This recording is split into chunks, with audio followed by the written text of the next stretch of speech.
চৌধুরী রফিকুল আবরার গত 16 মার্চ শিক্ষা মন্ত্রণালয়ে অনুষ্ঠিত জাতীয় মনিটরিং ও আইন শৃঙ্খলা কমিটির সভায় শিক্ষা উপদেষ্টা একথা বলেন।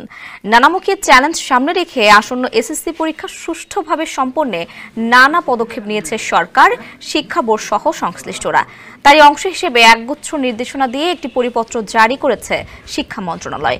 পরিপত্রে পরীক্ষা কেন্দ্রের আশেপাশে 144 ধারা জারি, ফটোকপি মেশিন বন্ধ রাখা এবং লিখিত পরীক্ষা চলাকালীন টানা 34 দিন সারা দেশে সব ধরনের কোচিং সেন্টার বন্ধ রাখার নির্দেশনা রয়েছে। বিষয়গুলো পরীক্ষা শুরুর কমপক্ষে 30 মিনিট আগে সব পরীক্ষার্থীকে অবশ্যই পরীক্ষা কেন্দ্রে প্রবেশ করে আসন গ্রহণ করতে হবে।